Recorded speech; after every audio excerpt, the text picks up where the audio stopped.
محبت میں اپنی گمایا الہی، نہ پاؤں میں اپنا پتایا الہی۔ الحمدللہ رب العالمین والصلاة والسلام علی سید المرسلین، اما بعد فاعوذ باللہ من الشیطان الرجیم، بسم اللہ الرحمن الرحیم۔ الصلاة والسلام علیک یا رسول اللہ وعلی آلک واصحابک یا حبیب اللہ۔ الصلاة والسلام علیک یا نبی اللہ وعلی آلک واصحابک یا نور اللہ۔ مدنی چینل کے ناظرین، ایک بار پھر الحمدللہ محبت الہی کا سلسلہ لے کر مدنی چینل پر حاضر خدمت ہیں۔ مسلمان ہو اور اس کے دل میں اللہ پاک کی محبت نہ ہو، ایسا تو ہو ہی نہیں سکتا۔ تو پھر یہ پروگرام ہم اس لیے لاتے ہیں کہ ہم اللہ سے جو ہماری محبت ہے اس میں ترقی ہو جائے، اس میں برکت ہو جائے، وہ زیادہ ہو جائے، وہ ایسی ہو جائے کہ ہمارے اندر کا بھی تزکیہ ہو جائے اور ہمارا ظاہر بھی اللہ پاک کی محبت سے سرشار ہو جائے، ہم گناہوں سے بھی بچ جائیں، ہم نیکیاں کرنے والے بن جائیں۔ تو الحمدللہ یہ آج بھی ہم سلسلہ لے کر حاضر ہوئے ہیں۔ سب سے پہلے درود پاک کی فضیلت، القول البدیع ایک کتاب ہے، اس میں یہ واقعہ درج ہے کہ انتقال کے بعد سیدنا ابو العباس احمد بن منصور رحمۃ اللہ تعالی علیہ کو اہل شیراز میں سے کسی نے خواب میں دیکھا کہ وہ سر پر موتیوں کا تاج سجائے جنتی لباس میں ملبوس ہیں اور شیراز کی جامع مسجد کی محراب میں کھڑے ہیں۔ خواب دیکھنے والے نے عرض کی، ما فعل اللہ بکا، یعنی اللہ پاک نے آپ کے ساتھ کیا معاملہ فرمایا؟ فرمایا الحمدللہ میں کثرت سے درود پاک پڑھا کرتا تھا، یہی عمل کام آ گیا کہ اللہ پاک نے میری مغفرت فرما دی اور مجھے تاج پہنا کر جنت میں داخل کر دیا۔ سبحان اللہ۔ تو مدنی چینل کے ناظرین، یہ ماہ ربیع الاول جاری اور ساری ہے، اس کو کہہ سکتے ہیں عدنان بھائی ماہ درود۔ الحمدللہ ماہ درود ہے یہ، اور کیونکہ حضور سے اس مہینے کو نسبت ہے اور ہمیں حضور سے محبت ہے، تو اس لیے ہم اس مہینے کو ماہ درود کہہ دیتے ہیں۔ تو اس مہینے میں کثرت سے درود پاک پڑھیں۔ اس مہینے کے علاوہ بھی درود پاک تو ایسا وظیفہ ہے کہ جو ابتدا میں بات کی گئی کہ اندر کا تزکیہ، بعض اوقات بندہ نیک بننا چاہتا ہے اور نیکیاں کرنا چاہتا ہے لیکن نیکیوں کی طرف مائل نہیں ہوتا اور ایسا لگتا ہے کہ بوجھل بوجھل ہو گیا ہے۔ تو درود پاک پڑھتے رہیں گے تو انشاءاللہ اندر کا بھی تزکیہ ہو جائے گا، صفائی ہو جائے گی اور نیکیوں میں دل لگا کرے گا۔ آج ہمارے سلسلے کا موضوع ہے محبت الہی اور رحمت الہی۔ اللہ پاک کی رحمت کو حاصل بھی کرنا ہے، جو اس کی رحمتیں ہیں اس کا شکریہ بھی ادا کرنا ہے اور اس کے شکریہ میں رب کی عبادت بھی کرنی ہے۔ ایز یوجول ہمارے ساتھ الحمدللہ مولانا عدنان چشتی صاحب یہ کرم فرما ہے، اور اسی کے ساتھ ہمارے حسان بھائی کلام سنانے کے لیے بھی تشریف لائے ہوئے ہیں۔ تو انشاءاللہ وقت مناسب پر ان سے کلام بھی سنیں گے۔ عدنان بھائی انشاءاللہ ہمیں مدنی پھولوں سے نوازیں گے اور گفتگو کریں گے۔ آج کا موضوع ہے محبت الہی اور رحمت الہی۔ الروض الفائق، حکایتیں اور نصیحتیں، اس نام سے مکتبۃ المدینہ نے اس کتاب کا ترجمہ کیا ہے، اور اس میں رحمت الہی کی وسعت کا بیان، اس موضوع پر جو ابتدائیہ ہے نا عدنان بھائی، میں عرض کرتا ہوں پھر انشاءاللہ آپ لیجئے گا کہ سب خوبیاں اللہ کے لیے ہے جو ایسا رحیم ہے کہ اپنے رحم دل بندوں پر بے انتہا رحم فرماتا ہے۔ وہ ایسا کریم ہے جو نافرمانوں پر بھی جود و کرم کی بارش برساتا ہے۔ وہ ایسا حلیم ہے کہ جب کسی گناہ گار کو اپنی لغزش اور نافرمانی پر حسرت و ندامت کرتے ہوئے دیکھتا ہے تو اس کی پردہ پوشی فرماتا ہے۔ سبحان وہ اللہ۔ ایسا علیم ہے کہ دلوں کے بھید جانتا ہے، نیتوں کو بھی جانتا ہے، اور زمین اور آسمان کی کوئی بھی چیز اس سے پوشیدہ نہیں ہے۔ وہ ایسا عظیم ہے کہ کسی بھی گناہ کو معاف کرنا اس کے لیے دشوار اور مشکل نہیں ہے۔ وہ کسی عیب کو دیکھتا ہے تو محض اپنے فضل و نعمت سے چھپا دیتا ہے۔ اللہ اس کی اکبر۔ رحمت اس کے غضب پر حاوی ہے۔ اس نے مومنین کو گناہ اور گمراہی سے نکالنے کے لیے ارشاد فرمایا، وَرَحْمَتِي وَسِعَتْ كُلَّ شَيْءٍ، اور میری رحمت ہر چیز کو گھیرے ہوئے ہے، پس وہ لغزشوں اور گناہوں کو بخش دیتا ہے، اور جس شخص نے اللہ پاک کے حرام کردہ کام کو مجبور ہو کر اختیار کیا وہ گناہ گار نہ ہوگا، جس نے اس کی بارگاہ میں توبہ کر لی وہ اسے نجات عطا فرمائے گا، اور جس نے اس پر توکل اور بھروسہ کیا وہ ہر معاملے میں اسے کافی ہو جائے گا۔ قرآن پاک کی ایک آیہ کریمہ میں آپ کے سامنے تلاوت کرتا ہوں۔ اللہ پاک سورہ زمر کی آیت نمبر 53 میں ارشاد فرماتا ہے، 53 میں، قُلْ يَا عِبَادِيَ الَّذِينَ أَسْرَفُوا عَلَىٰ أَنفُسِهِمْ لَا تَقْنَطُوا مِن رَحْمَةِ اللَّهِ إِنَّ اللَّهَ يَغْفِرُ الذُّنُوبَ جَمِيعًا إِنَّهُ هُوَ الْغَفُورُ الرَّحِيمُ۔ کنز الایمان شریف میں میرے آقا نعمت امام اہل سنت مولانا الشاہ امام احمد رضا خان رحمۃ اللہ علیہ اس کا ترجمہ یوں فرماتے ہیں، تم فرماؤ اے میرے وہ بندو جنہوں نے اپنی جانوں پر زیادتی کی، اللہ کی رحمت سے نا امید نہ ہو، بے شک اللہ سب گناہ بخش دیتا ہے، بے شک وہی بخشنے والا مہربان ہے۔ حضرت ابن سیرین فرماتے ہیں کہ حضرت علی نے ارشاد فرمایا، قرآن پاک میں کوئی آیت رحمت کے اعتبار سے جو ابھی آیت ذکر کی میں نے، اس سے بڑھ کر وسعت والی نہیں ہے۔ دیکھیے نادران بھائی، ہمارے ساتھ کوئی تھوڑا سا احسان کرتا ہے، بھلائی کرتا ہے، کوئی ہمارے کام آتا ہے، ہم کہتا ہے بڑا مخلص ہے، میرے سے تو بہت یہ جو ہے نا میرے کام آتا ہے، اور بلا تشبیہ و تمثیل رب نے اتنی نعمتیں عطا فرمائی، اتنی رحمتیں فرماتا ہے، ہمارے گناہوں کے باوجود ہم پر اپنی رحمتوں کو روکتا نہیں ہے، اپنی نعمتوں کو روکتا نہیں ہے۔ ایسا نہیں ہوا کہ نماز نہیں پڑھی تو سورج نہیں نکلے گا، یا ہم پر سایہ نہیں کرے گا، یا ہمیں روشنی نہیں دے گا، یا ہم نے خدا نہ خواستہ کسی نے معاذ اللہ فجر قضا کر لی تو اب وہ ناشتہ کرنے بیٹھے تو اس کا گلا ہی بند ہو جائے، اس کا منہ ہی پیک ہو جائے، اس کو لقمہ ہی منہ میں نہ ڈال سکے، وہ ایسا نہیں ہوتا۔ تو یعنی اتنے گناہوں کے باوجود رب ہم پر اپنی رحمتوں کی عنایتوں کی بارش برساتا ہے، تو جب دنیا میں کوئی بھلائی اور احسان کرتا ہے اس سے ہم محبت کرتے ہیں، اس کی رضا چاہتے ہیں، تو جو بلا تشبیہ و تمثیل اتنی مہربانیاں کر رہا ہے، اتنی عنایتیں اور نوازشات جس کی طرف سے ہیں، اس سے کیسی محبت کی جانی چاہیے۔ اللہ اکبر۔ حنیف بھائی، یہ بات انسانی عقل کا تقاضا ہے، یعنی شرعی اعتبار سے قطع نظر یعنی اس پر بعد میں غور کرتے ہیں، جو شخص دنیا میں ہم پر احسان کرتا ہے، بھلائی کرتا ہے، ہمارا کوئی کام کر دیتا ہے، تو انسانی عقل جو ہے وہ اس کا احسان تسلیم کرتی ہے، اور آدمی اس کا احترام بھی کرتا ہے، اور دل میں اس کی محبت بھی جو ہے اس کو جگہ دیتا ہے کہ یہ آدمی میرے کام آیا ہے۔ جیسے مثال کے طور پر عام طور پر جو طبیب ہوتا ہے نا، کوئی آدمی ڈاکٹر جو ہے مریض تھا، وہ بیمار ہو گیا تو اور ایسا کہ مایوس ہو گیا، لیکن ایک ڈاکٹر اس کا علاج کرتا ہے، اس کو ٹھیک ٹھاک کر دیتا ہے، تو اب یہ احسان مند ہو جاتا ہے اس کا کہ اس نے مجھے امید نہیں رہی تھی، زندگی کی امید دلائی، میں چل نہیں سکتا تھا، اس نے مجھے چلنے کے قابل کر دیا۔ ظاہری طور پر یعنی جو سب کچھ اللہ تبارک و تعالیٰ کا عطا کیا ہوا تھا، ظاہری طور پر کچھ اس میں تعطل آیا، کچھ اس کے اندر یوں کہہ لیں کہ معاملات ڈسٹرب ہوئے، تو اب جس نے اسے دوبارہ سے جوڑ دیا، ہم اس کے احسان مند ہو رہے ہیں کہ یہ ہمیں جو ہے یوں کہہ لیں کہ بالکل میں مایوس ہو چکا تھا، لیکن اس نے مجھے یہاں تک دوبارہ جو ہے ٹریٹمنٹ کر کے اور یوں مجھے حوصلہ دے کر، ہمت بندھا کے دوائی دے کر، اور یوں مجھے جو ہے وہ دوبارہ سے خوشحال کر دیا، دوبارہ سے جو ہے وہ صحت مند کر دیا۔ تو غور کیجئے، وہ خالق و مالک جس نے پہلے ہمیں صحت اور اس کے ساتھ ساتھ پھر وہ احسن تقویم کی جو اللہ تبارک تعالیٰ ہمیں نعمت عطا فرمائی ہے کہ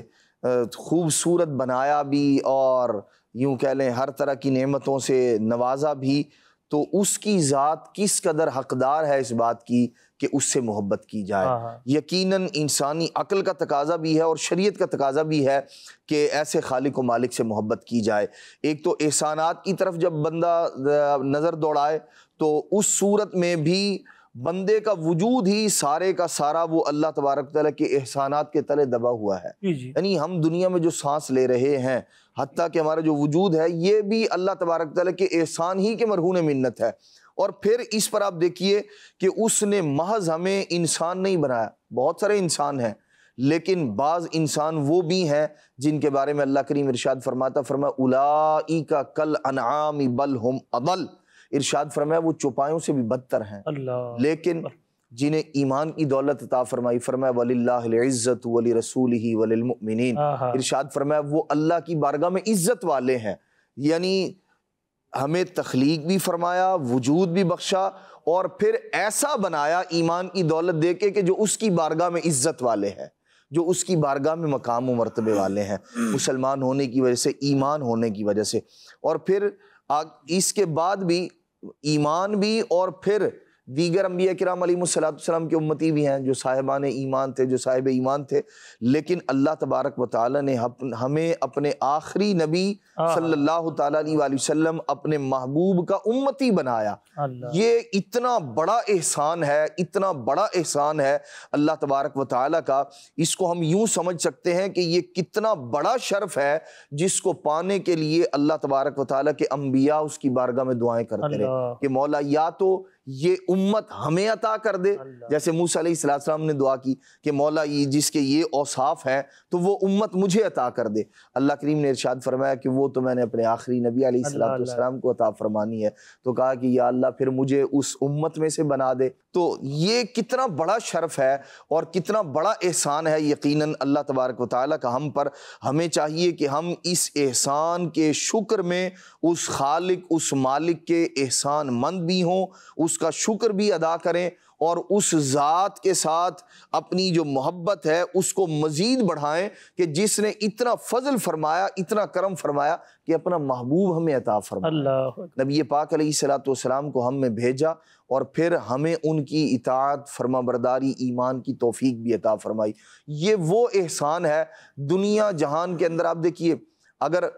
مال نعمت ہے، احسان ہے اللہ تبارک تعالیٰ کا، لیکن محض مال آپ دیکھیے یہ قیامت کے دن آدمی کے لیے چھٹکارے کا باعث بعض اوقات نہیں بنے گا۔ ایسا آدمی جس نے مال جو ہے وہ غلط طریقے پر خرچ کیا تو ظاہر سی بات یہ نعمت تو تھی، احسان تو تھا اللہ تبارک تعالیٰ کا، لیکن اس نے اس کو درست انداز میں استعمال نہیں کیا۔ لیکن یہاں جو کیفیت ہے اللہ تبارک تعالیٰ نے جو فضل فرمایا، کرم فرمایا، وہ کیفیت یہ ہے کہ ایمان کی دولت بھی عطا فرمائی، اور جو نعمتیں تھیں حضور کے صدقے میں، سرکار صلی اللہ تعالیٰ علیہ وآلہ وسلم کے صدقے میں، وہ نعمتیں بھی ہمیں یوں کہہ لیں کہ واقعی نعمتیں بنا کے عطا فرمائی کہ نبی پاک علیہ السلام کی اطاعت کی بدولت آدمی مال خرچ کر رہا ہے، اجر و ثواب پا رہا ہے، اللہ تبارک تعالیٰ کی رضا پا رہا ہے، اپنے اعضاء کو اللہ تبارک تعالیٰ کی عبادت میں خرچ کر رہا ہے، اجر و ثواب پا رہا ہے، رب کی بارگاہ میں درجات کی بلندی ہو رہی ہے اس کی، اسی طرح اللہ تبارک تعالیٰ کی محبت بھی اسے حاصل ہو رہی ہے، رب کا محبوب بھی بن رہا ہے۔ تو یہ وہ احسانات ہیں جو ایک ایسا سلسلہ ہے جو لامتناہی، نہ ختم ہونے والا ہے، جس کی نہ کوئی کنارہ ہے، نہ حد ہے، نہ شمار، اور یہ ساری نعمتیں عطا کر کے جو اپنی رحمت کی نعمت سے ہمیں نوازا ہے، اور جو اس کی وسعت ہے، اللہ اکبر، وہ احادیث مبارکہ میں جو نبی پاک صلی اللہ تعالیٰ علیہ وآلہ وسلم نے عطا فرمائی۔ پھر حضور کی امت پر تو وہ رحمان، رحیم اور مشفق و مہربانی اس کی، اور غفور ہونا اور بخش دینا، یہ وہ چیزیں ہیں کہ جو احادیث مبارکہ پڑھتا چلا جائے بندہ، اور اللہ تبارک تعالیٰ کی رحمت کی وسعت، اور بالخصوص نبی پاک علیہ السلام کی امت پر جو احسان ہے اللہ تبارک تعالیٰ کا، اور ان پر جو فضل رحمت ہے، وہ کسی اور امت پر فضل و احسان جو ہے وہ نظر نہیں آتا۔ سبحان اللہ۔ عدنان بھائی، آپ نے اپنی گفتگو میں اولئک کالانعام بل ہم اضل، یہ جو آیہ کریمہ کا ٹکڑا تلاوت کیا، تو مجھے یہ حکایتیں اور نصیحتیں میں پڑھا تھا نا، تو اس میں اسی سے متعلق جیسے آپ نے کہا کہ یہ بھی اللہ کی رحمت ہے کہ اس نے محض ہمیں انسان نہیں بنایا، ہمیں حضور کی امت میں پیدا کیا۔ سبحان اللہ۔ اس میں صاحب کتاب نے لکھا، اگر اللہ نے مومن کو جہنم کا عذاب دینے اور ہمیشہ اس میں ٹھہرانے کا ارادہ فرمایا ہوتا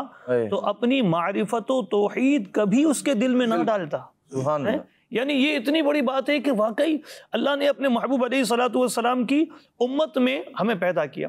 وَاكْتُبْ لَنَا فِي هَذِهِ الدُّنْيَا حَسَنَةً وَفِي الْآخِرَةِ إِنَّا هُدْنَا إِلَيْكَ قَالَ عَذَابِي أُصِيبُ بِهِ مَنْ أَشَاءُ وَرَحْمَتِي وَسِعَتْ كُلَّ شَيْءٍ فَسَأَكْتُبُهَا لِلَّذِينَ يَتَّقُونَ وَيُؤْتُونَ الزَّكَاةَ وَالَّذِينَ هُمْ بِآيَاتِنَا يُؤْمِنُونَ۔ یہ سورہ اعراف کی آیت نمبر 156 156 میں نے تلاوت کی۔ اب آپ نے ایک بات کی کہ اللہ نے ہمیں محبوب علیہ الصلوۃ والسلام کی امت میں پیدا کیا۔ اس ضمن میں جو اس کی تفسیر بیان کی گئی اس میں لکھا گیا کہ اس آیت میں دنیا کی بھلائی سے مراد یہ ہے کہ دنیا میں احکام شرعیہ آسان ہوں، کیونکہ بنو اسرائیل پر بہت مشکل احکام تھے، یعنی بنی اسرائیل جو قوم تھی اس پر احکام بڑے مشکل تھے۔ ان کی توبہ یہ تھی کہ وہ ایک دوسرے کو قتل کر دیں، ان کو تیمم کی سہولت حاصل نہیں تھی، مسجد کے سوا کسی اور جگہ نماز پڑھنے کی اجازت نہیں تھی، مال غنیمت حلال نہیں تھا، قربانی کو کھانے کی اجازت نہیں تھی، کپڑے یا بدن پر جس جگہ نجاست لگ جائے اس کو کاٹنا پڑتا تھا، گناہگار اعضاء کو کاٹنا ضروری تھا، یعنی جس عضو سے گناہ ہو جائے اس عضو کو کاٹنا پڑتا تھا، قتل خطا اور دیگر چیزوں میں قصاص لازمی تھا، دیت کی رخصت نہ تھی، ہفتے کے دن شکار کرنے کی اجازت نہیں تھی، روزے کا دورانیہ رات اور دن کو محیط تھا، یہ 24 گھنٹے کا روزہ کھیلے، اور بہت سخت احکام تھے۔ تو حضرت موسیٰ علیہ السلام نے یہ چاہا کہ دنیا میں ان کے لیے احکام شرعیہ آسان ہو جائیں، یہ دنیا کی بھلائی تھی، اور آخرت کی بھلائی یہ تھی کہ کم عمل پر اللہ پاک زیادہ اجر عطا فرمائے۔ ان کو گویا کہ حضرت موسیٰ علیہ السلام یہ چاہتے تھے کہ ایک نیکی 10 گنا یا 700 گنا اجر عطا کیا جائے، اس طرح ہو جائے، اور اس معنی میں دنیا کی بھلائی اور آخرت کی بھلائی اللہ پاک نے اپنے آخری نبی محمد عربی صلی اللہ علیہ وآلہ وسلم کی امت کے لیے مخصوص کر دی تھی۔ اس لیے یہ بھلائی حضرت موسیٰ علیہ السلام کی امت کی بجائے ہمارے پیارے نبی صلی اللہ علیہ وسلم کو عطا کر دی، اور اس لیے فرمایا میں دنیا کی بھلائی اور آخرت کی بھلائی ان لوگوں کو دوں گا۔ تو اب یہ ہے کہ رب کی اتنی عنایتیں، اتنی رحمتیں، اتنی نوازشات ہیں، اتنی عنایات ہیں، تو کیوں نہ اس سے محبت کی جائے۔ اب بعض اوقات یہ بھی ہوتا ہے رب کی رحمتوں کے واقعات آپ کچھ سنائیں گے تو یہ اب کچھ واقعات بھی ساتھ ساتھ سنائیے گا، پھر اس کا بھی جواب میں چاہوں گا کہ آپ دیں کہ بعض اوقات بندہ یہ کہتا ہے نیکیاں کرنے والا جنت میں جائے گا، گناہ کرنے والا تو معاذ اللہ وہ اللہ کی رحمت سے بعض اوقات نا امید ہی ہو جاتی ہے، میں گناہ گار ہوں، میں کیسے جنت میں جاؤں گا، اور صرف نیکوکار ہی جنت میں جائیں گے۔ اور بعضوں کو یہ ہوتا ہے کہ یار رب کی رحمت کے اتنے واقعات ہیں، رب ایسے بخش دیتا ہے، ایسے گناہوں کو معاف فرما دیتا ہے، تو اب دلیر ہو جائیں، بے باک ہو جائیں، بس گناہ کرتے نہیں، رب تو بخشنے والا مہربان ہے۔ کیا کہیں گے عدنان بھائی؟ اللہ اکبر۔ ایک ہے اللہ تبارک تعالیٰ کے نیک بندوں کا انداز، ایک ہے سرکشی والا انداز، اور سرکشی اور بغاوت کا انداز یہ تو نافرمانوں والا انداز ہے، اور جو اللہ تبارک تعالیٰ کے نیک بندوں کا انداز ہے وہ یہ ہے کہ سب کچھ کرنے کے باوجود وہ اپنے آپ کو کچھ نہیں سمجھا کرتے تھے۔ وہ دراصل محبت تو اطاعت سکھاتی ہے۔ جب آدمی اللہ تبارک تعالیٰ سے محبت کر رہا ہے تو پھر اس کی اطاعت سب سے بڑھ کے کرے گا کہ یہ میرے مالک کا حکم ہے، میرے رب نے مجھے فرمایا ہے، میں اس کی نافرمانی کروں، میں بغاوت کروں۔ بغاوت تو انسان کو سرکشی کی طرف لے کر جاتی ہے، جیسا کہ ہم دیکھتے ہیں فرعون ہے، حامان ہے، قارون ہے، یہ وہ لوگ تھے کہ جو اللہ تبارک تعالیٰ کی نعمتیں ملنے کے باوجود جنہوں نے سرکشی اختیار کی۔ اور دوسری جانب آپ دیکھیے اللہ تبارک تعالیٰ کے نبی علیہ الصلوۃ والسلام، صحابہ کرام علیہ مردوان، اللہ تبارک تعالیٰ کے نیک بندے ساری رات عبادت کرنے کے باوجود بھی وہ اللہ کریم کی بارگاہ میں عاجزی و انکساری کر رہے ہوا کرتے تھے۔ ایک ہے اللہ تبارک تعالیٰ کی رحمت کے واقعات سن کر جری ہو جانا اور یہ سمجھنا کہ اب میں کچھ بھی کرتا رہوں اللہ کریم بخش دے گا۔ اللہ تبارک و تعالیٰ اس بات پر قادر ہے، وہ بے نیاز بھی ہے، وہ چاہے تو زندگی بھر کی عبادت ہے، ابلیس سے بڑھ کر عبادت کون کرے گا، لیکن یہ اس کی بے نیازی کا ظہور ہے کہ اس نے وہ ساری کی ساری اس کے اعمال نیکیاں اکارت کر دیے اس کی بد عملی کی وجہ سے۔ تو ایسا بھی ممکن ہے، جب ایسا ممکن ہے کہ عبادتیں سرکشی کی وجہ سے، اللہ تبارک تعالیٰ کے احکامات پر عمل نہ کرنے کی وجہ سے رائیگاں ہو جاتی ہیں، برباد ہو جاتی ہیں، اس کی بے نیازی ہے۔ تو جس نے کچھ کیا ہی نہیں وہ ایسا جری ہو رہا ہے، اللہ تبارک تعالیٰ کے احکامات کو معاذ اللہ پس پش ڈال رہا ہے، تو وہ مالک بے نیاز ہے، وہ چاہے تو ایسے بندے کو دوزخ میں ڈال دے۔ ہاں یہ ضرور ہے کہ بندہ نیکیاں بھی کرے اور اللہ تبارک تعالیٰ کی رحمت سے نا امید بھی نہ ہو، امید ہو کہ میرا خالق میرے عمل کو جس نے نیکی کی توفیق دی ہے وہ قبول بھی فرمائے گا، وہ اس کا اجر بھی عطا فرمائے گا۔ جب ہمیں یہ حکم ہے کہ جو شخص محنت مزدوری کرنے والا ہے، جو یوں کہہ لیں کہ جس کو آپ نے اجیر رکھا ہے، محنت کی، اس نے مشقت کی، تو اب اس کی جو حدیث پاک میں حکم ہے کہ پسینہ سوکھنے سے پہلے پہلے اس کی اجرت اسے دے دی جائے۔ جب ہمیں یہ حکم ہے تو جو اللہ تبارک و تعالیٰ کے فضل سے، کرم سے جو نیکی کر رہا ہے، اللہ تبارک تعالیٰ کے احکامات پر عمل کر رہا ہے، تو رب کی رحمت سے اس سے بڑھ کر امید ہونی چاہیے کہ وہ مایوس نہیں فرمائے گا، اجر بھی عطا فرمائے گا، قبولیت بھی اللہ تبارک تعالیٰ فرمائے گا۔ جو اللہ تبارک تعالیٰ کی رحمت سے مایوس ہو جانا ہے، یہ تو بہت بری بات ہے۔ نہ تو مایوس کرنا چاہیے اور نہ مایوس ہونا چاہیے رب تبارک تعالیٰ کی رحمت سے۔ حضرت ابو کنود رحمۃ اللہ تعالیٰ علیہ، ان کے بارے میں ہے، یہ کہتے ہیں کہ حضرت سیدنا عبداللہ بن مسعود رضی اللہ تعالیٰ عنہ مسجد میں داخل ہوئے تو ایک شخص جو ہے نا وہ لوگوں کو واعظ و نصیحت کر رہا تھا، اور وہ اس کا انداز ایسا تھا کہ لوگوں کو اللہ تبارک تعالیٰ کی رحمت سے مایوس کرنے والا انداز تھا، یعنی سزاؤں کا بیان بھی کر رہا تھا لیکن ایسا لگ رہا تھا جیسے لوگوں کو مایوس کر رہا ہے اللہ تبارک تعالیٰ کی رحمت سے۔ تو حضرت سیدنا عبداللہ بن مسعود رضی اللہ تعالیٰ عنہ اس کے پاس کھڑے ہوئے اور آپ نے اس سے فرمایا، اے واعظ کرنے والے، لوگوں کو اللہ تبارک تعالیٰ کی رحمت سے کیوں مایوس کرتے ہو؟ اور پھر فرمایا، یہ آیت کریمہ پڑھی آپ نے، قل یا عبادی الذین اسرفوا علی انفسہم لا تقنطوا من رحمت اللہ ان اللہ یغفر الذنوب جمیعا انہ هو الغفور الرحیم۔ اسی طرح حضرت زید بن اسلم رحمۃ اللہ تعالیٰ علیہ ارشاد فرماتے ہیں کہ پہلی امتوں میں ایک شخص تھا، وہ کثرت عبادت سے اپنے نفس پر سختی کیا کرتا تھا۔ جیسے پہلی امتوں کے اندر اس طرح کی آسانیاں نہیں تھی، سختیاں تھیں، تو وہ عبادت کے اندر اپنے آپ پر مشقت کیا کرتا تھا، اور لوگوں کو اللہ تبارک تعالیٰ کی رحمت سے مایوس کیا کرتا تھا۔ فرماتے ہیں کہ جب اس کا انتقال ہوا نا تو کسی نے اسے خواب میں دیکھا اور پوچھا کہ اللہ کریم کی بارگاہ میں حاضر ہوئے، تمہارے ساتھ کیا کیا؟ تو وہ کہنے لگا کہ اللہ تبارک و تعالیٰ کی بارگاہ میں نے پوچھا کہ مولا میرے لیے کیا ہے تیری بارگاہ میں؟ اللہ کریم نے فرمایا تیرے لیے آگ ہے۔ اللہ اکبر، اللہ اکبر۔ اس نے عرض کی کہ میری عبادت، ریاضت، وہ جو میں اتنی مشقت برداشت کیا کرتا تھا مولا وہ کہاں گئی؟ تو اللہ کریم نے ارشاد فرمایا کہ تو دنیا میں لوگوں کو میری رحمت سے مایوس کیا کرتا تھا، آج میں تجھے اپنی رحمت سے مایوس کر دوں گا۔ ایک تو ہے مایوس کرنا اور مایوس ہو جانا، یہ تو بہت بری بات ہے۔ جب بندہ مومن ہے، اللہ تبارک تعالیٰ پر ایمان رکھتا ہے، تو پھر اس کی رحمت پر بھروسہ بندہ مومن سے بڑھ کر کسی اور کو کیسے ہو سکتا ہے؟ وہ میرا خالق ہے، میرا مالک ہے، جس نے مجھے وجود عطا کیا، جس نے مجھے اتنے انعام عطا فرمائے، سب سے بڑھ کر یہ کہ اپنے نبی علیہ السلام کا امتی بنایا، پھر نیکیوں کی توفیق بھی عطا فرمائی۔ تو پھر ہمارا اعتقاد یہ ہونا چاہیے جو خالق، جو مالک اس قدر مہربان ہے، تو وہ پھر ہمیں اس کی رحمت پر جیسا حقیقی طور پر اعتقاد رکھنا چاہیے، رکھیں گے تو ہی کامیاب ہوں گے۔ ہم صحابہ کرام علیہ رضوان کو دیکھتے ہیں، وہ نبی پاک علیہ السلام کی احادیث مبارکہ سنتے تھے اور اللہ تبارک تعالیٰ کی رحمت پر ان کو کیسا بھروسہ ہوا کرتا تھا۔ حضرت سیدنا عمر فاروق رضی اللہ تعالیٰ کا مشہور فرمان ہے کہ اللہ تبارک تعالیٰ کی رحمت پر ایسا بھروسہ، ایسا یقین، ساری مخلوق میں فرماتے ہیں اگر ایک بندے کے بارے میں اللہ کریم نے یہ حکم فرمانا ہو کہ اسے داخل جنت فرمائے گا، تو فرماتے ہیں مجھے یقین ہے کہ وہ ایک بندہ میں ہوں گا۔ ایسا بھروسہ اللہ تبارک تعالیٰ کی بارگاہ میں، اس کی رحمت پر ایسا یقین، ایسا اعتقاد، یہ وہ ہے جو ہر بندہ مومن کو رکھنا چاہیے اللہ کریم کی ذات کے ساتھ۔ قرآن پاک میں اللہ پاک نے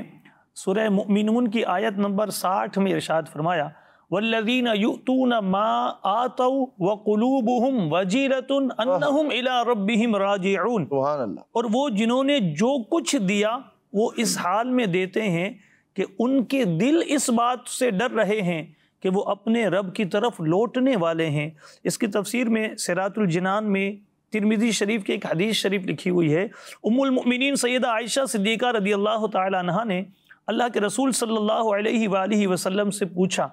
کیا اس آیت میں ان لوگوں کا بیان ہے جو شرابی پیتے ہیں اور چوری کرتے ہیں؟ یعنی جیسے ہم کہتے ہیں نا کہ وہ گناہ کر کے اور پھر جو ہے یعنی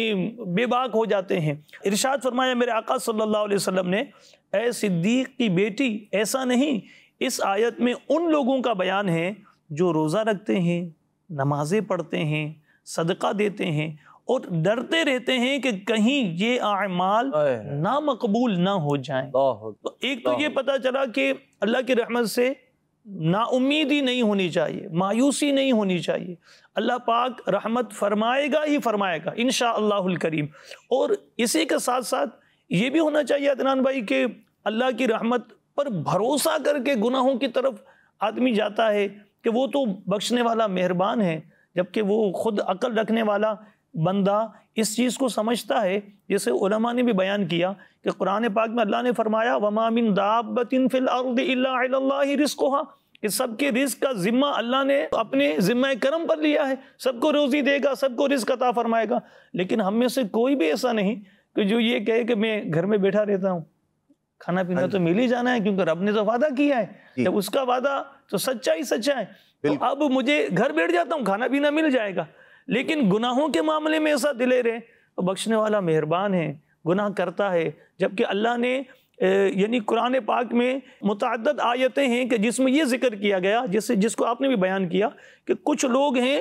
مسلمان بھی ہوں گے لیکن جہنم میں جائیں گے۔ بالکل، تو اللہ جبار بھی ہے، قہار بھی ہے، اس سے ڈرنا بھی ہے، اس سے امید بھی رکھنی ہے۔ بالکل، اللہ تبارک و تعالی نے اور اس کے پیارے محبوب صلی اللہ تعالیٰ علیہ وسلم، یہ بھی اس کا عدل ہے،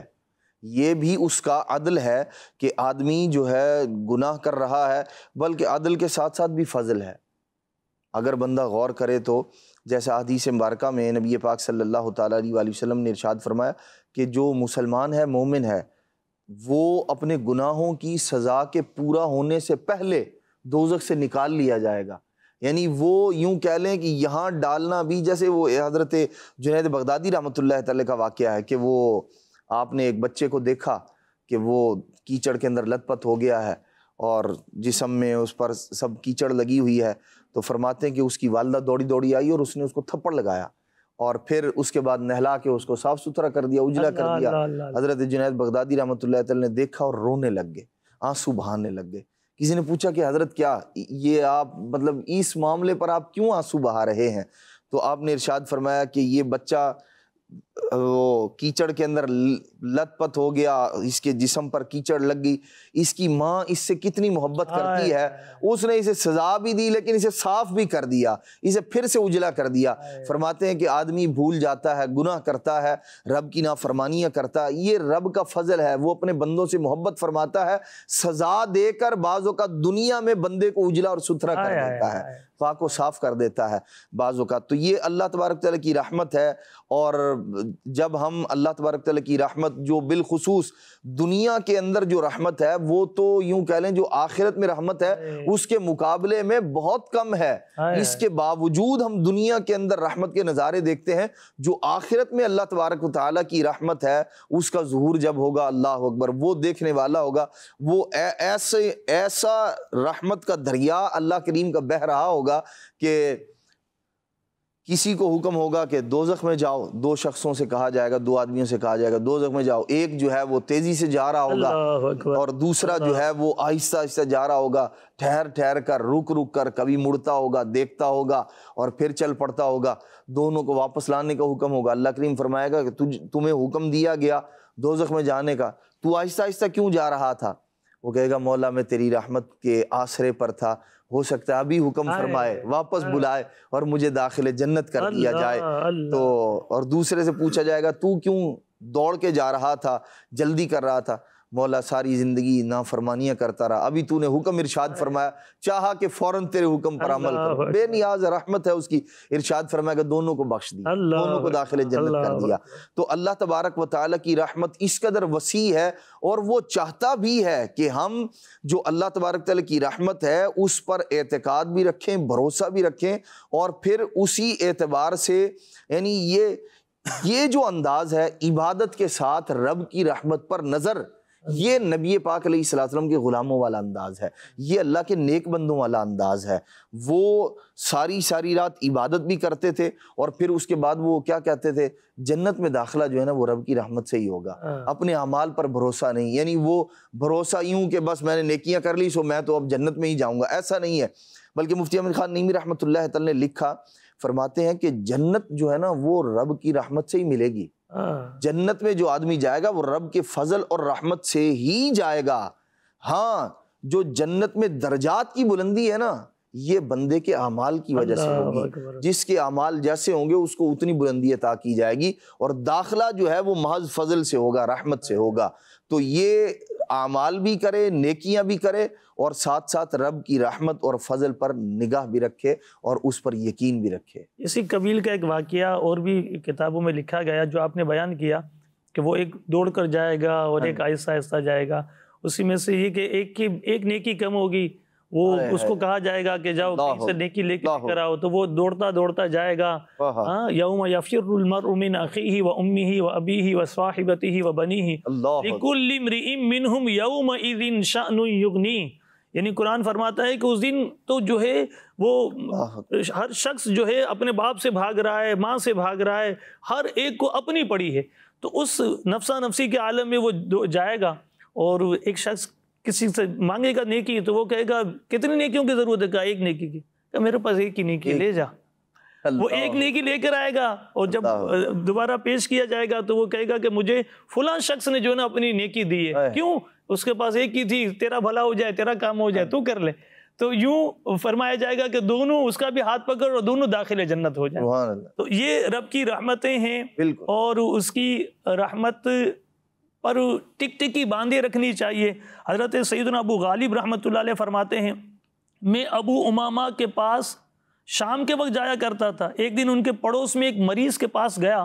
تو وہ مریض کو جھڑک رہے تھے، ڈانٹ رہے تھے، فرما رہے تھے افسوس ہے تجھ پر، اپنی جان پر ظلم کرنے والے، کیا میں نے تجھے بھلائی کا حکم نہ دیا تھا، برائی سے نہ روکا تھا؟ یعنی اس کو جھڑک رہے تھے، اس کو ڈانٹ رہے تھے کہ تجھ کو میں نے نیکی کی دعوت بھی دی تھی، لیکن تو ایک اپنی جان پر ظلم کرتا رہا، یعنی اپنی جان پر ظلم کرنا گناہ کرتا رہا۔ وہ نوجوان بولا، اے میرے محترم، اگر اللہ مجھے میری ماں کے سپرد کر دے اور میرا معاملہ اسی کے حوالے فرما دے، تو میری ماں میرے ساتھ کیسا معاملہ فرمائے گی؟ انہوں نے جواب دیا، وہ تو تجھے جنت میں داخل کر دے گی۔ اس نے عرض کیا، اللہ پاک مجھ پر میری والدہ سے بھی زیادہ مہربان ہے۔ پھر اس کی روح پرواز کر گئی۔ چنانچہ جب اس کے چچا نے اس کے ساتھ قبر میں اتر کر اسے دفن کیا اور قبر کو برابر کر دیا، تو اس نے گھبرا کر چیخ ماری، اس کے چچا نے۔ میں نے پوچھا کیا ہوا؟ کہنے لگے، اس کی قبر تو وسیع کر دی گئی ہے اور نور سے بھر دی گئی۔ قبر وسیع بھی ہو گئی، نور سے بھر گئی۔ عمر بن خطاب رضی اللہ تعالیٰ عنہ مسلمانوں کے دوسرے خلیفہ، یہ روایت کرتے ہیں اللہ کے محبوب صلی اللہ علیہ وسلم کی خدمت میں قیدیوں کو لایا گیا۔ ان میں ایک عورت بھاگ رہی تھی، اس نے ایک قیدی بچے کو اٹھا کر اپنے سینے سے لگا لیا اور اسے دودھ پلانے لگی۔ میرے آقا صلی اللہ علیہ وسلم نے ارشاد فرمایا، اللہ اللہ اللہ، فرمایا اس عورت کو دیکھ کر بتاؤ کیا یہ اپنے بچے کو جہنم میں ڈال دے گی؟ عرض کی گئی نہیں، اللہ کی قسم کبھی بھی نہیں۔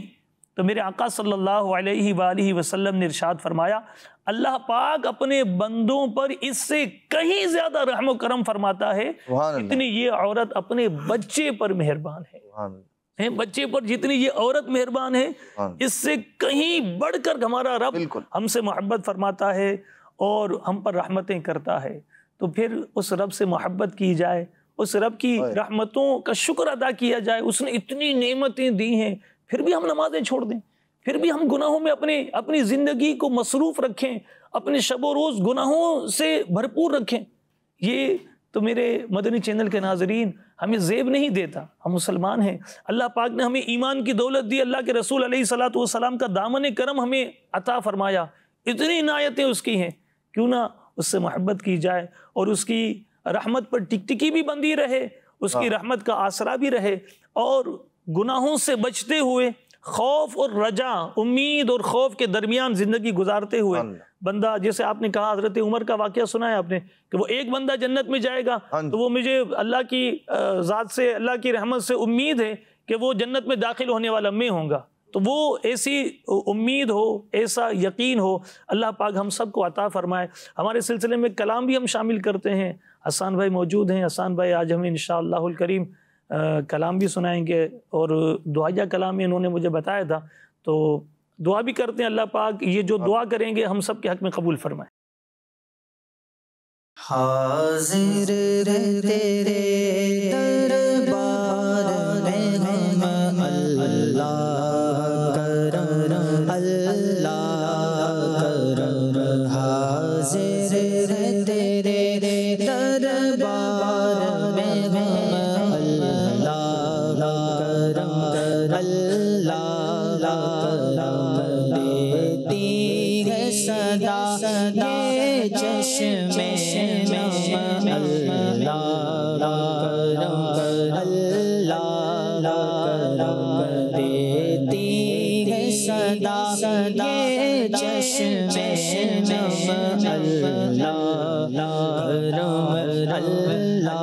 کرم ہر سال طلب فرما مجھ کو ہر سال گوش دکھا مجھ کو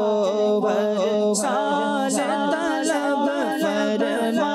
مجھ کو ہر سال گوش دکھا مجھ کو ہر سال کرو میں طواف حرم اللہ کرم اللہ کرم ہر سال کرو میں طواف حرم اللہ کرم اللہ کرم جن لوگوں پہ انعام تیرا ان لوگوں میں لکھ دے نام میرا جن لوگوں پہ انعام تیرا ان لوگوں میں لکھ دے نام میرا یا الہی رحم کر لکھ دے میری تقدیر میں روزہ خیر البشر لکھ دے میری تقدیر میں گزرے مدینے میں شب گزرے مدینے پاک میں حاضری کا یہ سفر لکھ دے میری تقدیر میں جن لوگوں پہ انعام تیرا ان لوگوں میں لکھ دے نام میرا ہر لوگوں میں لکھ دے نام میرا شر میں میرا دے جائے بھرم اللہ کرم اللہ کرم میں شر میں میرا دے جائے بھرم اللہ کرم اللہ کرم حاضر ہے تیرے دربار میں ہم اللہ کرم اللہ کرم دیتی ہے صدا یہ چشم نم اللہ کرم اللہ کرم میری آنے والی سب نسلیں میری آنے والی سب نسلیں میرے گھر آئے تیرا در دیکھے تیرے گھر آئے تیرا در دیکھے اسباب ہوئے کو ایسے بسم اللہ کرم اللہ کرم اسباب ہوئے کو ایسے بسم اللہ کرم اللہ کرم حاضر ہے تیرے حاضر ہے تیرے دربار میں ہم اللہ کرم دیتی ہے صدا دیتی ہے صدا یہ چشم نم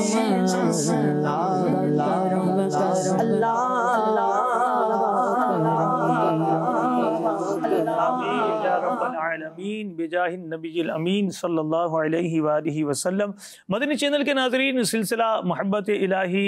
اور اس میں آج ہم رحمت الہی کے موضوع کے ساتھ محبت الہی کو سن رہے ہیں، اور مدنی چینل کے ناظرین آپ سن رہے ہوں گے کہ اللہ پاک کی رحمت کتنی وسیع ہے۔ خود قرآن میں اللہ نے فرمایا لا تقنطوا من رحمت اللہ، کہ اللہ کی رحمت سے مایوس نہ ہو، نا امید نہ ہو۔ متعدد واقعات بھی ہم نے سنے، اس بات کو بھی ہم نے اپنے سلسلے میں شامل کیا کہ اللہ پاک کی رحمت سے نا امید بھی نہیں ہونا، اور ایسا بے باک بھی نہیں ہونا کہ بندہ گناہوں میں مصروف ہو جائے، گناہ کرتا رہے اور بے باکی دکھائے۔ امیر اہل سنت نے اپنے ایک رسالے میں اور متعدد مقامات پر اس بات کو بیان بھی کیا ہے کہ جو یہ کرتے ہیں کہ گناہ کرتے ہیں، رب کی رحمت سے امید باندھی ہوئی ہے، اور رب بخش دے گا، مہربان ہے، بے شک مہربان ہے، اور گناہوں میں جری ہو جاتے ہیں، بے باک ہو جاتے ہیں، رب کی نافرمانی کرتے ہیں، یہ ساری چیزیں کرتی ہیں۔ امیر اہل سنت فرماتے ہیں عقلی دلیل دیتے ہوئے کہ 10,000 کا مجمع ہو، 10,000 لوگ موجود ہوں، کوئی چھت پر چڑھ جائے اور اس کے پاس بندوق ہو، وہ پستول نکال لے اور کہے کہ اس پستول میں صرف ایک گولی ہے اور میں اوپر سے صرف ایک گولی چلاؤں گا، تو آپ کیا کریں گے؟ آپ فرماتے ہیں، امیر علیہ سنت فرماتے ہیں کہ آپ کیا کریں گے؟ یعنی وہ 10,000 کا مجمع یہ کہے گا کہ ایک گولی چلے گی نا، مجھے تھوڑی لگے گی، یعنی جو ایک گولی چلنی ہے وہ مجھے نہیں لگے گی، میں بے باک ہو جاؤں، میں بے خوف ہو جاؤں کہ نہیں، میں تو بے پرواہ ہوں، کیونکہ وہ گولی ایک ہی چلانی ہے اس نے۔ تو ہم سب بھاگیں گے، دوڑیں گے کہ بھائی وہ ایک گولی جو چل رہی ہے اوپر سے چلے گی تو ہو سکتا ہے مجھے لگ جائے، میرے سینے پر لگ جائے، میرے پاؤں پہ لگ جائے، کسی جگہ لگ جائے۔ تو بندہ جس طرح بے خوف نہیں ہوگا، دوڑے گا، بھاگے گا، ڈرے گا، اسی طرح رب کی رحمت کی امید اور آسرا یہ تو بالکل ہمیں ہونا چاہیے، لیکن اس رحمت کی وجہ سے بے باکی نہیں ہونی چاہیے اور نا امیدی بھی نہیں ہونی چاہیے۔ کیا کہتے ہیں عدنان بھائی؟ بالکل ایسے ہی اللہ تبارک و تعالیٰ کی رحمت سے مایوسی اور پھر بے باکی، یعنی دونوں چیزیں، افراط اور تفرید، حد سے بڑھ جانا یا بالکل جس کا شریعت تقاضا کر رہی ہے اس کو بھی چھوڑ دینا، یہ دونوں چیزیں جو ہے وہ نادانی اور بے وقوفی پر مشتمل ہیں۔ ہم دیکھتے ہیں کہ اللہ تبارک و تعالیٰ کی رحمت پر سب سے بڑھ کر بھروسہ، سب سے بڑھ کر یقین جو ہے وہ ہمارے پیارے نبی صلی اللہ تعالیٰ علیہ وسلم کو ہے، لیکن انداز آپ دیکھیے، عبادت ہے اور کس قدر عبادت ہے، اتنا قیام ہے کہ پاؤں مبارک جو ہے وہ سوج جاتے ہیں، ورم آ جاتا ہے۔ اب بتائیے اگر ایسا ہوتا، ان سے بڑھ کر اللہ تبارک تعالیٰ کی رحمت پر کسی اور کو یقین نہیں ہے، لیکن انداز آپ کا کیا ہے؟ ہمیں تو انہی کی پیروی کرنے کا حکم دیا ہے کہ انداز اللہ تبارک تعالیٰ کی رحمت پر بھروسہ ایسا ہی ہو جو نبی پاک علیہ السلام کی تعلیم مبارک ہے، لیکن ساتھ جو اسوہ کاملہ ہے جس کی پیروی کرنی ہے وہ بھی ہمیں بتایا گیا کہ انہی کی پیروی کرنی ہے، انہی کے پیچھے پیچھے چلیں گے تو کامیاب ہوں گے۔ آپ دیکھیے وہ صحابہ کرام علیہ رضوان جنہیں اتقا کی سند عطا کی، جنہیں اللہ تبارک و تعالی نے حسنا کی سند عطا فرمائی اور جنتی ہونے کا نبی پاک علیہ السلام نے انہیں سرٹیفکیٹ عطا فرمایا، نام لے لے کر ان کا مبارک انداز کیا ہے؟ کیا انہوں نے جنت کی سند مل جانے کے بعد یہ کہا ہم تو پکے ٹھکے، ہمیں کیا ضرورت ہے نماز پڑھنے کی، ہمیں کیا ضرورت ہے نیکیاں کرنے کی؟ لیکن نہیں، انہوں نے بتایا کہ جو اللہ تبارک و تعالیٰ کا جن پر ایسا فضل ہے، ایسا کرم ہے، تو اللہ تبارک و تعالیٰ کی ذات اس بات کی زیادہ حقدار ہے کہ رحمت الہی پر اپنا اعتقاد مزید پکا کرنے کے لیے اس کی عبادت میں کسی قسم کی کوتاہی نہ کی جائے۔ آپ دیکھیے وہ نوافل بھی پڑھ رہے ہیں، فرائض اور واجبات پورے کرنے کے بعد نوافل کتنی کثرت کے ساتھ پڑھ رہے ہیں، وہ بتا رہے ہیں کہ رب کی بارگاہ میں۔ پھر نبی پاک صلی اللہ تعالیٰ علیہ وآلہ وسلم سے جو حضرت ربیعہ رضی اللہ عنہ نے جو جنت کا سوال کیا، اسألک مرافقتک فی الجنہ، نبی پاک علیہ السلام انہوں نے کیا فرمایا تھا؟ حضور علیہ السلام نے یہ نہیں فرمایا کہ اب تمہیں جنت دے دی گئی ہے لہذا کوئی عبادت مت کرنا، کچھ نہ کرنا، بلکہ حضور علیہ السلام نے فرمایا سجدوں کی کثرت کر کے میری معاونت کرنا۔ تو نبی پاک صلی اللہ تعالیٰ علیہ وآلہ وسلم کی مبارک تعلیم یہ ہے، تو ہمیں چاہیے کہ ہم عبادت بھی کریں، اللہ تبارک و تعالیٰ کی رحمت پر اعتقاد، یقین اور بھروسہ بھی رکھیں، کیونکہ جو اس کی بارگاہ میں مقبول بندے ہیں ان کا انداز یہی ہے کہ وہ عبادت بھی کر رہے ہیں اور اس کی رحمت پر بھروسہ بھی رکھے ہوئے ہیں اور امید بھی لگائے ہوئے ہیں۔ اور جو اس کے مقابل میں جو لوگ ہیں معاذ اللہ، یعنی جو ایک تو شریعت کی نافرمانیاں کر رہے ہیں، اللہ تبارک تعالیٰ کی پیارے محبوب صلی اللہ تعالیٰ علیہ وآلہ وسلم کے اصول قاعدے قوانین کی وہ نافرمانیاں کر رہے ہیں، اور پھر اوپر سے جری ایسے کہ اب وہ یہ کہہ رہے ہیں کہ ہم نے ایک نہیں ماننی لیکن ہم نے بخشے جانا ہے۔ یہ انداز ایک لمحے کے لیے بندہ غور کرے کہ یہ دھونس والا انداز تو نہیں ہے کہیں؟ اگر ایسا ہے تو پھر بندے کو ڈر جانا چاہیے اللہ کریم کی بے نیازی سے، عاجزی انکساری بندگی بھی کرے اور اس کی رحمت پر بھروسہ بھی رکھے۔ مولا جو میں کر سکتا تھا میں نے اس میں کوتاہی نہیں کی، یہ جو میری طرف سے ہے اسے شرف قبولیت عطا فرما۔ یوں عاجزی و انکساری بھی ہو، عبادت بھی ہو، رحمت پر نگاہ بھی ہو، تو انشاءاللہ ہم پھر بیڑا پار ہے انشاءاللہ۔ والذین یؤتون ما آتوا وقلوبہم وجلہ، یعنی سبحان اللہ کی راہ میں دیتے بھی ہیں اور دل بھی ڈرے ہوئے ہیں، بالکل کہ وہ نمازیں بھی پڑھ رہے ہیں، عبادت بھی کر رہے ہیں، روزہ بھی رکھ رہے ہیں، سجدے بھی کر رہے ہیں، قیام بھی طویل کر رہے ہیں، راتوں کو بھی جاگ کر گزارے ہیں۔ سیدنا ابو ہریرہ رضی اللہ تعالیٰ عنہ کی سیرت میں یہ لکھا ہوا ہے کہ آپ نے رات کے 3 حصے کر رکھے تھے، یعنی آپ یوں سمجھ لیجئے کہ 6 گھنٹے کی رات ہے تو 2 گھنٹے کر کے 3 حصے کر رکھے تھے، اور 2 گھنٹے خود بیدار رہ کر عبادت کرتے تھے، پھر خود سوتے تھے تو اہلیہ جو ہے یہ بیدار ہوتی تھی، عبادت کرتی تھی، پھر وہ سوتی تھیں تو بچہ بیٹا جو ہے نا وہ بیدار ہو کر عبادت کرتا تھا۔ یعنی ان کی راتیں کیسے آباد تھیں، ان کے گھروں میں بیماریاں اور پریشانیاں کہاں سے آئیں گی، کیسے آئیں گی؟ کہ ہم نے تو اپنے گھروں میں بیماریوں اور پریشانیوں اور الجھنوں کو آنے کے لیے راستے کھولے ہوئے ہیں۔ ہم عبادتوں سے گھروں کو آباد نہیں کرتے، نوافل گھروں میں رہ کر پڑھے بندہ، قرآن پاک کی تلاوت کرے، 12 مہینے گزر جاتے ہیں، وہ بھی حافظ قرآن اس وقت قرآن پاک کھولتا ہے جب نارملی، یہ بہت ایسے بھی ہیں خوش نصیب ہیں جو روزانہ تلاوت قرآن کرتے ہیں، اور اکثر ایسے ہیں کہ جو رجب میں کھولیں گے رمضان میں ہمیں قرآن پاک سنانا ہے، تو رجب شریف میں قرآن پاک کی تلاوت ہو رہی ہے، شعبان میں ہو رہی ہے، تو یہ 12 مہینے ہم مسلمان ہیں، ہمیں تو رب سے محبت ہے، رب کے کلام سے محبت ہے، اور رب کی رحمت پانے والا خوش نصیب ایسا ہے۔ ایک روایت سناتا ہوں، پھر انشاءاللہ ہم 1-2 شعر سنتے ہیں اور اپنے سلسلے کا ہمارے وقت بھی ختم ہو رہا ہے۔ روایت میں ہے کہ جب قیامت کا دن ہوگا اللہ پاک عرش کے نیچے سے ایک کتاب نکالے گا جس میں لکھا ہوگا میری رحمت میرے غضب پر سبقت لے گئی اور میں ارحم الراحمین یعنی سب سے بڑھ کر رحم فرمانے والا ہوں، پھر وہ اہل جنت کے برابر جہنمیوں کو دوزخ سے نکال دے گا۔ اللہ کریم ہم سب کو اپنی رحمتوں سے وافر حصہ عطا فرمائے، ہمیں اپنی محبت سے بھی نوازے، اور ایسی محبت ہمیں عطا فرمائے کہ ہمیں اس کی عبادت میں مزہ آئے، لذت آئے، سجدے طویل کریں تو مزہ آئے، قیام طویل ہو تو مزہ آئے، قرآن پاک پڑھیں تو مزہ آئے، درود پاک پڑھیں تو مزہ آئے، اندر کا بھی تزکیہ ہو جائے، اعضاء بھی گناہوں سے بچ جائیں۔ مولانا حسن کیا فرماتے ہیں؟ سبقت رحمتی علی قدبی،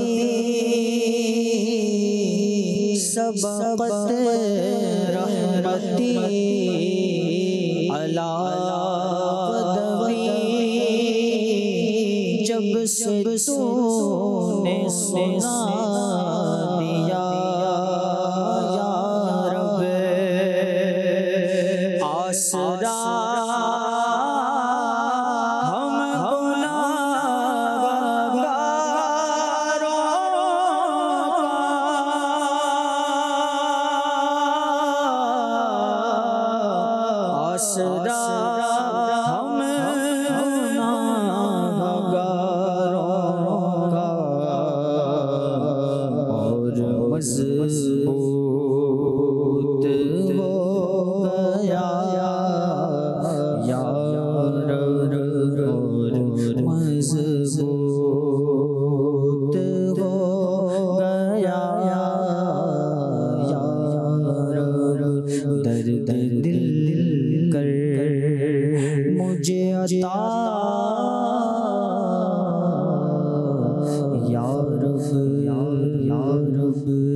محبت میں اپنی گمایا الہی، نہ پاؤں میں اپنا بتایا